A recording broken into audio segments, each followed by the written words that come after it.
좋아요, 구독!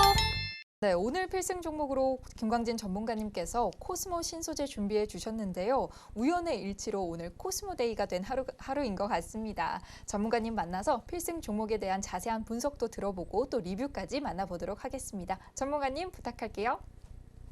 필승! 네, 오늘도 필승 종목 시간 돌아왔습니다. 필승 종목 시간 많이 고대하고 기대하셨을 거라고 생각합니다. 필승 종목 들어가기 전에 잠시 리뷰하는 시간 갖도록 하겠습니다. 이수페타시스, 네, 이제 세 자릿수가 되었네요. 107%, 107.5% 이런 상승 보이고 있는 이수페타시스. 제가 이수페타시스 정말 이 부분의 매수, 이 부분에 다시 매수 얘기 드렸었죠. 그런 다음에 이런 상승 보였습니다. 그런데 제가 이수페타시스 얘기 드리면서 이수페타시스 충분히 100% 이상 상승 보고 있다. 이런 부분들 얘기 드리면서도요. 이수페타시스는 언제 매도를 해야 되느냐? 첫 번째, 거래량이 빵 하고 터졌을 때. 두 번째, 미국 시장에서 엔비디아가 5%, 10% 빵 내려 꺾였을 때. 그리고 세 번째, 이수페타시스 경영진의 문제나 아니면 회사 자체의 문제나 이런 문제들이 계속 뉴스로 나와서 이수페타시스 안 된다, 안 돼. 이런 내용들이 나올 때. 이런 때 매도해야 된다라고 얘기 드렸습니다. 그럼 오늘 어떤 모습 보였느냐? 오늘 정말 크게 상승 보였죠? 이수페타시스. 오늘 상한가 가는 거 아니야? 많은 분들이 생각하셨을 겁니다. 저도 이수페타시스 오늘 지켜보면서 빨리 상한가를 가버려. 이렇게 생각을 많이 했습니다. 제가 그 얘기 왜 하는지, 이 얘기를 왜 하는지 설명드리면 역시나 거래량입니다. 제가 역사상 신고가, 그러니까 라공기법에서 역사상 신고가 매매 어떻게 해야 되나, 역사상 신고가에서 어떻게 매도해야 되느냐 계속 얘기 드리고 있는데요. 제가 첫 번째 얘기 드렸던 그것입니다. 거래량이 터지면 좋지 않다. 이것은 매도 신호로 봐야 된다. 다행히 제가 오늘 방송 직전에 거래량을 체크했더니 유통주식수보다는 조금 못 미치는 그런 거래량이 터졌습니다. 하지만 유통주식수만큼 거기에 육박하는 거래량 터지게 된다면 제가 얘기 드렸죠. 이런 부분에서 손바뀜이 일어나면 지금 오늘 산 대부분의 사람은 이 가격대에서 새로 진입한 사람이다. 즉 여기에서 이 부분에서 아니면 이 부분에서 우리 이기자 가족분들은 이 두 포인트에서 매수를 하셨죠. 이 부분에서 매수한 사람들은 오늘 다 안녕 빠이빠이 하고 나간 것이고 새로운 사람들이 들어왔다라고 생각을 하셔야 되는 겁니다. 오늘 유통주식수를 넘지는 않았지만 유통주식수가 한 이 정도 될 겁니다. 제가 표시한 이 정도. 하지만 한마디로 오늘 매수한 대부분, 그러니까 이제 이수페타시스를 들고 있는 대부분은 엄청난 수익권이 아니라 여기에서 이만큼 정도 수익권이라는 것입니다. 이걸 어떻게 생각해야 되느냐? 만약에 요만큼 내려와 버린다면, 이만큼 내려와 버린다면 내 매수가인데? 나는 지금 손실인데? 이렇게 생각하는 사람들이 엄청나게 많다는 것입니다. 그렇기 때문에 이런 부분들은 하락이 아니라 바로 다시 이렇게 위로 다 계속 올려줘야만 나는 지금 수익이야, 더 끌고 갈 거야, 이렇게 생각하는 것이고요. 아니다, 여기서 조금만 조정이 나온다, 이러면 투매가 나올 수도 있는 것입니다. 그래서 이수페타시스의 매도 자리는 1차적으로 매도 자리는 오늘이었다라고 얘기를 드리겠습니다. 거기에 이유는 역시 이 거래량입니다. 우리 이기자 가족분들은 이런 라공기법의 역사상 신고가 매매법 잘 알고 계시기 때문에 아마 오늘 이 꼭지점에서 매도하셨을 거라고 생각을 합니다. 하지만 또 지금 제 방송을 처음 보는 이런 이기자 시청자분들 같은 경우에는 난 라공기법 모르는데, 라공기법의 역사상 신고가 매도법 모르는데, 이런 분들은 이런 지점에서 들어가신다고요. 이런 부분에서 들어가셨다가는 오르면 다행, 내리면 큰일 난 이런 상황 겪게 되는 것입니다. 그렇기 때문에 여기 이런 부분에서 거래량 터졌다 이러면 우선 빠져나와야 된다. 이거 꼭 기억하십시오. 역사상 신고가 영역에서는 거래량이 터지는 게 안 좋다. 거래량 터지면 우선 빠져나온다. 거래량이 터지는 기준은 뭐다? 유통 주식 수 꼭 기억하시길 바라겠습니다. 이수페타시스 지금 100% 이상 수익. 하지만 지금은 빠져나와야 할 때다. 여기까지 정리하고 다음 넘어가겠습니다. 하나마이크론 같은 경우에도 이 매수 타점 보이시죠? 매수 타점 이후에 조금 어려움을 겪은 시간이 당연히 있습니다. 하지만 제가 앞서서도 차트 보면서 설명드렸었죠. 이렇게 추세선 그어봤더니 저 앞에서부터 추세선 그어봤더니 이렇게 추세선을 깨지 않고 추세선 근처에서 가지고 있네. 이럴 때는 차라리 추매가 더 필요한 것이지 이럴 때는 매도하고 도망 나오는 것이 아니다. 계속 강조해서 얘기 드렸습니다. 이런 부분에선 계속 홀딩하는 것이다. 왜? 추세선 근방에서 계속 놀고 있고 지금 만약에 이만큼 떨어져 내려왔다. 이러면 당연히 빠져나와야 되는 겁니다. 그 순간이라도 정말 손절은 칼같이 해야 되는 겁니다. 하지만 이런 부분에서 충분히 가지고 있었더니 이런 상승 나왔습니다. 오늘 이기자가족분들은 반도체주 거의 모두라고 할 수도 있겠죠. 뭐 못 파신 분들도 있을 테니까요. 거의 모두 매도하셨을 거라고 보는데요. 이런 부분도 앞에 이수페타시스의 이런 것과 무관하지도 않고요.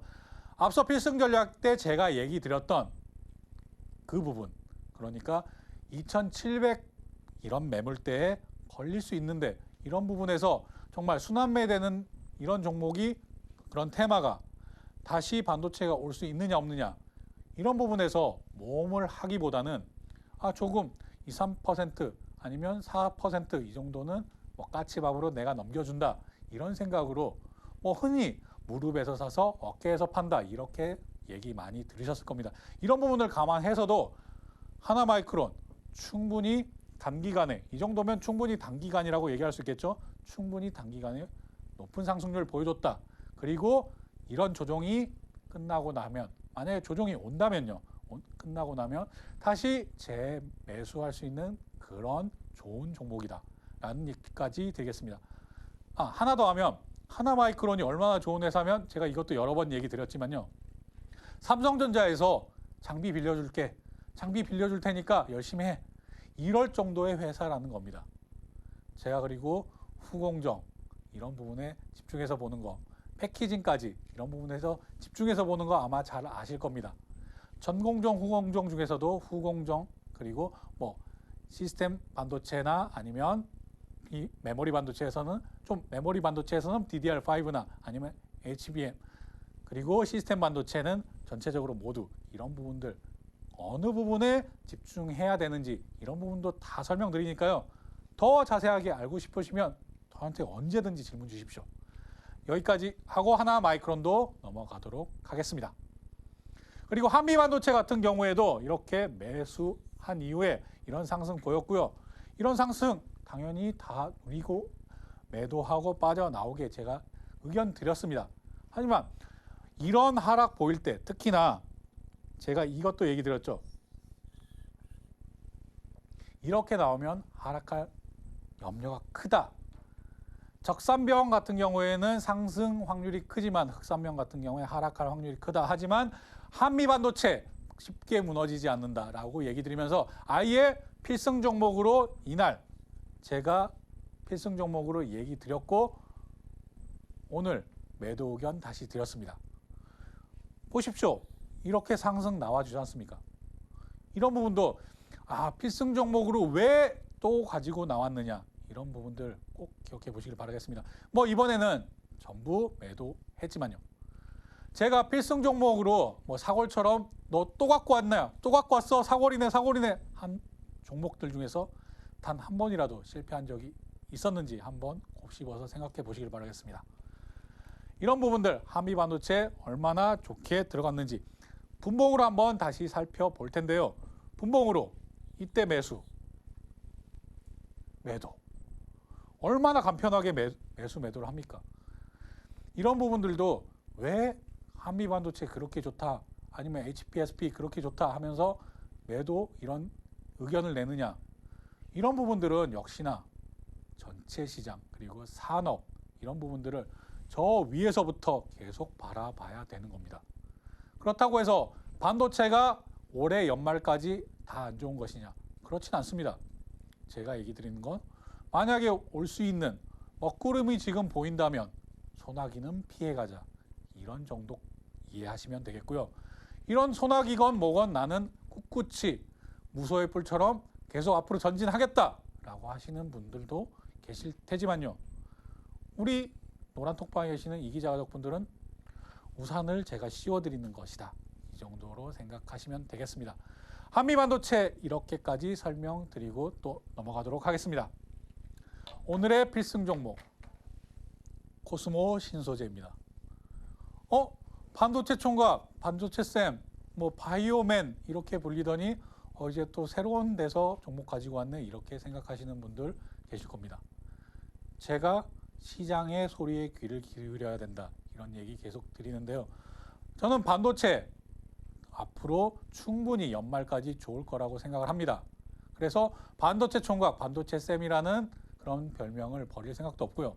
바이오맨 붙여주신 별명 저 감사하게 생각하고 그 별명 역시 끝까지 가지고 갈 생각입니다. 그런데 이제 2차 전지 가지고 나왔습니다. 이제 어떤 별명 또 지어주실지 모르겠지만 2차 전지 그럼 앞으로 계속 가는 것이냐? 그것은 제가 또 확인을 거쳐서 확신이 생길 때 또 얘기 더 드리도록 하겠고요. 코스모 신소재 이기자 포인트 보고 넘어가도록 하겠습니다. 코스모 신소재 같은 경우에는 이런 기능성 필름을 제작하는 업체입니다. 기능성 필름에도 여러 가지 이런 종류가 있겠는데요. 그리고 2차 전지용 양극 활물질 여기에 아주 주목을 받고 있죠. 2차 전지. 그리고 토너용 자성체 이런 내용들의 사업을 영위하고 있습니다. 한번 살펴보시길 바라겠습니다. 자, 다음 코스모 신소재 이기자 포인트의 이익. 자, 2023년, 2024년, 2025년 매출 봤고요. 그 다음에 영업이익도 보겠습니다. 그리고 당기순이까지 보겠습니다. 이런 부분들 우상향 모두 우상향하는 거 확인하실 수 있겠고요. 한번 쭉 살펴보시죠. 우상향 하는데 매출이 전년 동기 대비 이렇게 늘어납니다. 당연히 매출도 중요하지만 그럼 이익은 얼마나 느는데 전년 동기 대비 올해는 8% 그리고 100% 이상 126% 130% 와 이렇게 돈을 많이 벌게 돼? 이런 부분들도 확인하시라는 겁니다. 자 그럼 이제 넘어가서 코스모 신소재 이기자 포인트 두 번째 어떤 기대감을 가지고 있느냐 2차 전지 소재 업체로서 양극재 출하량이 당연히 증가 전망되죠. 당연히 2차 전지는 앞으로 전기차에도 써야 되죠. ESS에도 써야 되죠. 지금 앞에 놓인 노트북에도 써야 되죠. 휴대폰에도 써야 되죠. 얼마나 많은 부분에 쓰입니까? 앞으로 2차 전지 계속 늘어날 수밖에 없다는 부분들은 이미 이기자 시청자분들도 모두 다 잘 알고 계실 거라고 생각을 합니다. 자, 이 증가 내용이 2023년에 2만 톤, 2024년에 3만 톤, 2025년에는 무려 9만 톤 수준으로 증가. 이러니까 매출 이렇게 늘고 영업이익도 이렇게 늘어나는구나 생각하시면 되겠습니다. 그리고 전구체 내재화와 모회사의 배터리 리사이클링 등 적극적인 수직 계열화를 추진하고 있다. 이 수직 계열화란 말이 굉장히 중요합니다. 제가 에코프로나 아니면 포스코 그룹 그러니까 2차 전지에서 에코프로 그룹과 포스코 그룹이 왜 좋느냐 이 얘기 설명드릴 때 수직 계열화를 완성한 업체다. 완성한 그룹이다라고 얘기 드렸습니다. 수직 계열화라는 것은 머리끝부터 발끝까지 이 회사 내에서 모든 것들을 다 할 수 있다는 그런 내용입니다. 이런 내용들이 지금 코스모 그룹에서도 진행이 되고 있다. 이렇게 추진을 하고 있다. 이런 내용들 정말 주의 깊게 봐야 됩니다.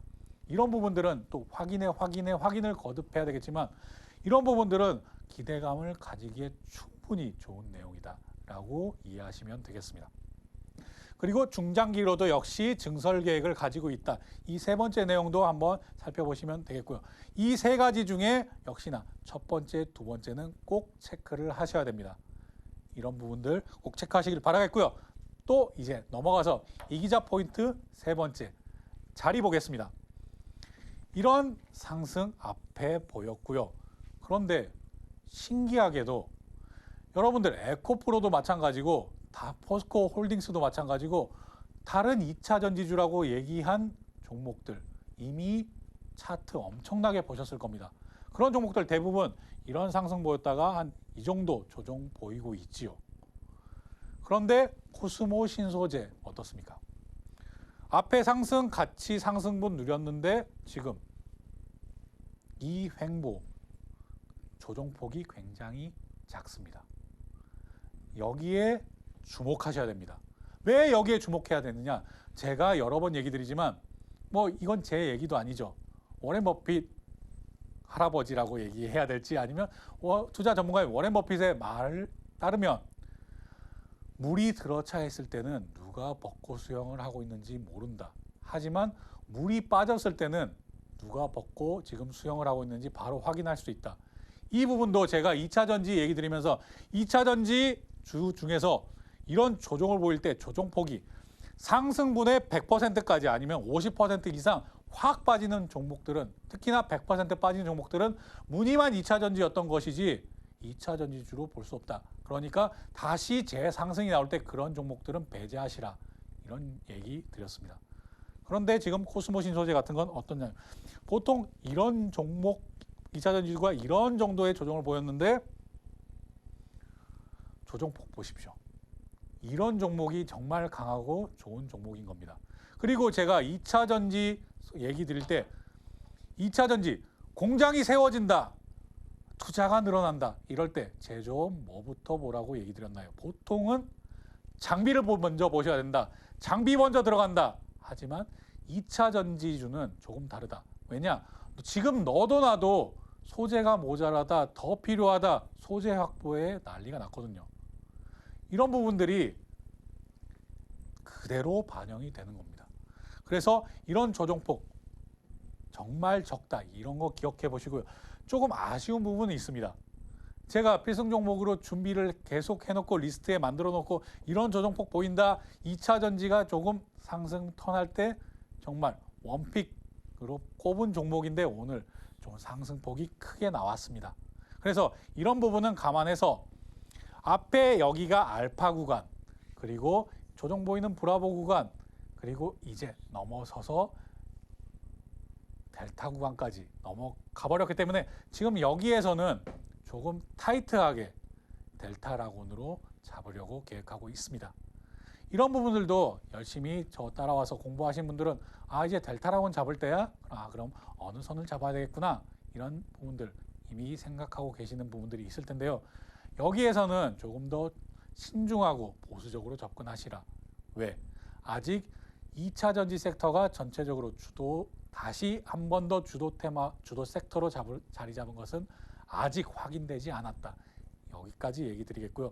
이런 부분들 당연히 월요일 오전 장 시작 전에 아니면 장 중에 웬만하면 장 시작 전에 이런 의견 다 얘기 드릴 겁니다. 노란톡방에 오셔서 이런 부분들 충분히 얘기 들으셨으면 하고 바라고요. 코스모 신소재 다시 한번 얘기 드리지만 이미 이평선 다 모였고 다시 한번 상승하는 모습 보였다. 이런 내용 꼭 기억하시길 바라겠습니다. 여기까지 얘기 드리면서 오늘 필승 종목 시간 마치도록 하겠습니다. 좋아요, 구독!